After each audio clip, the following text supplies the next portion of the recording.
Ya, puji nama Tuhan, Shalom. Saya akan kembali menjawab pertanyaan dari sahabat Facebook. Ada yang berkata begini, pendeta, betul Yesus itu berkata, akulah jalan, kebenaran, dan hidup. Tidak ada seorang pun yang dapat datang kepada Bapa kalau tidak melalui Yesus. Tidak ada seorang pun yang dapat datang kepada Allah kalau tidak melalui Yesus. Tetapi Yesus itu hanya nabi pada zamannya, Pak. Jadi dia mengatakan itu bagi umat di zamannya. Bahwa umat di zamannya itu kalau mau datang kepada Allah melalui dia. Ya, tidak melalui yang lain. Sama seperti Nabi Nuh pada zamannya yang merupakan jalan menuju kepada Allah bagi umatnya di zaman Nuh. Begitu pula dengan Abraham, ya, menjadi jalan bagi umatnya, ya, untuk sampai kepada Allah. Begitu pula dengan Musa. Ya, saudara, saya mau jawab pertanyaan ini, bahwa Nuh itu tidak pernah berkata akulah jalan, kebenaran, dan hidup. Ya, Nuh itu dia mengajarkan jalan untuk selamat. Tapi Yesus berkata, akulah jalan. Begitu pula dengan yang namanya Abraham. Ya, Abraham itu mengajarkan yang namanya kehidupan. Dan Yesus sendiri berkata, akulah kehidupan itu. Ya, Musa mengajarkan kebenaran dan Yesus berkata, akulah kebenaran itu. Jadi yang diajarkan oleh Nuh, yang diajarkan oleh Abraham, yang diajarkan oleh Musa yakni tentang Yesus. Mereka mengajarkan jalan, mereka mengajarkan kebenaran, mereka mengajarkan kehidupan. Mereka sementara membicarakan tentang Yesus. Ya. Jadi Yesus itu bukan cuma sekedar nabi pada zamannya. Ya, nabi yang mengajarkan jalan kebenaran dan hidup kepada umat di zamannya. Tidak. Yesus adalah Tuhan untuk segala zaman. Ya. Jadi kalau Yesus itu hanya dikatakan sebagai nabi pada zamannya, ya, maka tidak akan ada ayat ini. Ya, saya ingin saudara melihat Matius pasal yang ke-28. Makanya nih saudara, sekali lagi kita baca Alkitab itu jangan cuma comot-comot Alkitab. Saudara punya pertanyaan begitu kan, dan saudara berusaha mendukung pertanyaan saudara dengan saudara membongkar ayat-ayat Alkitab sama seperti seekor anjing yang membongkar sampah, ya kan?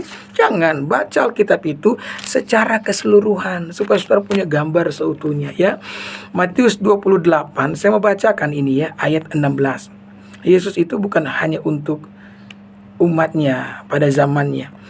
Dan ke-11 murid itu berangkat ke Galilea, ke bukit yang telah ditunjukkan Yesus kepada mereka. Ketika mereka melihat dia, mereka menyembahnya. Lihat tuh mereka menyembah dia loh.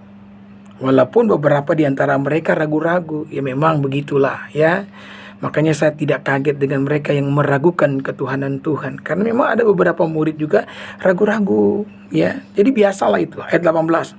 Yesus mendekati mereka dan berkata, kepadaku telah diberikan segala kuasa di sorga dan di bumi. Nah, coba lihat nih. Kuasa di sorga dan di bumi loh diberikan kepada Yesus. Masa ada nabi yang punya kuasa di sorga dan di bumi? Masa ada rasul punya kuasa di sorga dan di bumi? Tidak ada manusia yang punya kuasa di sorga dan di bumi selain Yesus, karena dia adalah manusia Allah. Nah, ayat yang ke-19. Karena itu, pergilah, jadikanlah semua bangsa muridku, dan baptislah mereka dalam nama Bapa dan Anak dan Roh Kudus. Jadi semua bangsa harus menjadi muridku. Ini perkataan yang disampaikan oleh Yesus. Jadi Yesus itu bukan cuma sekedar nabi pada zamannya. Yesus itu Tuhan untuk segala zaman, ya. Ada juga yang berkata, Pak, Yesus itu cuma nabi untuk Israel. Dari ayat ini kita tahu loh, Yesus itu bukan cuma nabi untuk Israel. Dia Tuhan untuk bangsa-bangsa, ya. Kalau ayat ini belum cukup, saya tambah ya. Filipi pasal yang kedua ayat 10 dan ayat yang ke-11. Supaya dalam nama Yesus bertekuk lutut, nih bayangkan, segala yang ada di langit. Yang di langit aja harus bertekuk lutut sama Yesus. Bukan hanya Bani Israel, bukan hanya bangsa-bangsa, yang di langit juga, ya. Malaikat harus sujud kepadanya. Karena dia Allah. Ya.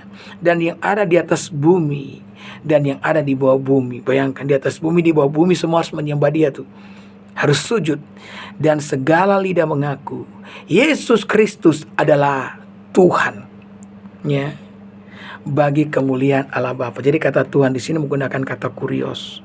Jadi kalau ada orang yang berkata Tuhan di Alkitab itu menggunakan kata kurios yang berarti Tuhan, ya, itu disesuaikan dengan konteks. Nah, kalau kata kurios di sini, bayangkan kurios macam apa yang harus menerima penyembahan yang di langit, di atas bumi dan di bawah bumi. Kurios macam apa? Dia kurios di atas kurios, ya. Jadi Yesus itu bukan cuma nabi pada zamannya. Dia bukan cuma nabi untuk orang Israel. Dia Tuhan untuk segala zaman, ya. Jadi saya sudah menjawab pertanyaan saudara sambil mengingat, ya. Ingat NKRI harga mati, ya. Torang semua saudara. Tuhan memberkati.